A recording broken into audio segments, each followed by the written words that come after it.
Hey y'all, I'm just going to let you know that your first impulse is going to be to skip this because you're going to decide that you have heard this story before, you know everything it has to tell you. But I'm going to urge you to resist that impulse and stay with me because that is the miracle and the holy part of the Bible. One of the many things that makes the Bible holy is that stories we have told and heard and read again and again and again have new things to teach us. That is one of the most precious and special things about Scripture. So stick with me, because even if you aren't a church person, you know this story. If you are a church person, you have no doubt acted this story out in worship, at a retreat, perhaps even on film to give a modern day version of this tale. And if you haven't guessed by now, it is indeed the story of the Good Samaritan. Now, if you do need a refresher on the actual story, you can go listen to Bible Stories for Big Kids, the latest episode, wherever you get your podcasts. It's also posted on the Doubting Believer Facebook page and on our website, so you can listen to the story there. But the gist of it is, it's a story that Jesus tells when he gets asked a question and does that thing that Jesus does that really surely annoyed a lot of people. Instead of just giving an answer to the question, he's like, let me tell you a story.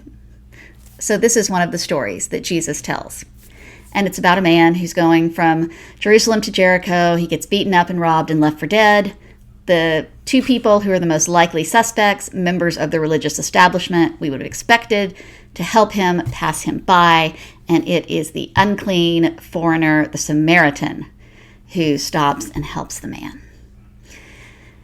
Now, not only have you heard the story over and over and over again, probably right now, if you're one of the people listening to this, you probably don't need a reminder that we need to help our neighbor.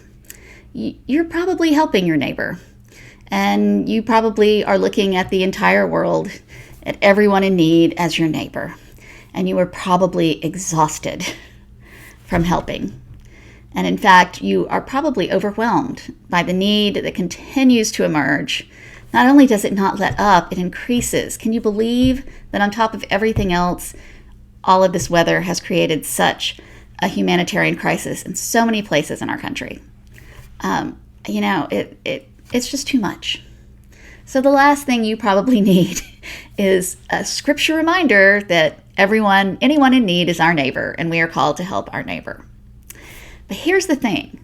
Let's look at how the Samaritan helped his neighbor, who probably didn't even consider him a neighbor. Okay, so the Samaritan, he's going somewhere too. This road between Jerusalem and Jericho, it was a path, it was a tradeway. People went back and forth, doing business, doing whatever. So the Samaritan was on his way somewhere. He was on his either away from home or coming back home. He had a destination. So he stopped. He wasn't in so much of a hurry to get to where he's going that he couldn't stop and help. And it tells us what he does. It says he binds up the man's wounds and treats them with oil. He puts the man on his own donkey and carries him to an inn where he knows he will be safe.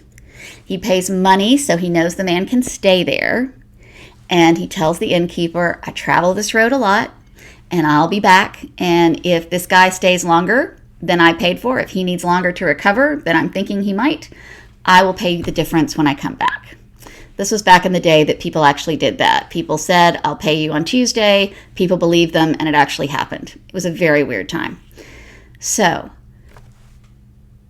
the Good Samaritan, what he didn't do was sit at the man's bedside and hold his hand until he was completely well.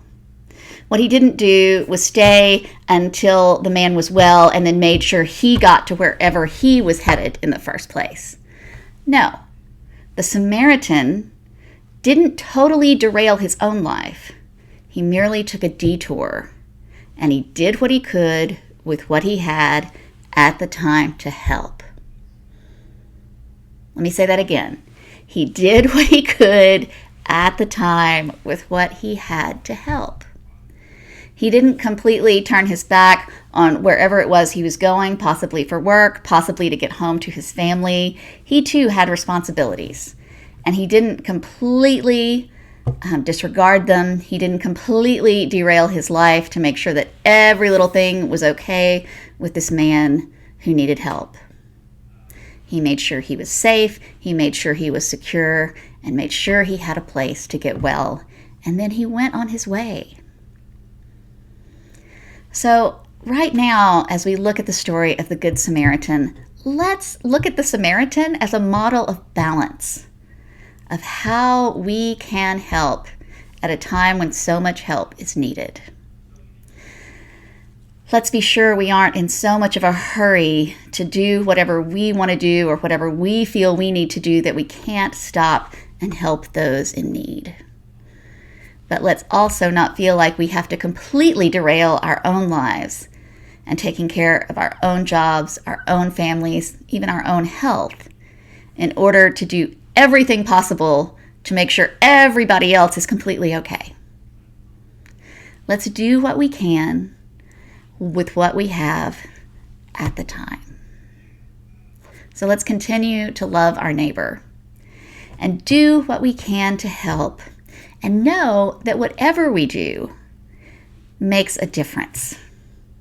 That even when we can't fix everything, if we can help with something, it makes a difference. What you do is enough, and it is important. So let's continue to love our neighbors, to offer help where we can, to make sure, to do all we can to make sure that people are safe and secure, and know that our efforts are enough.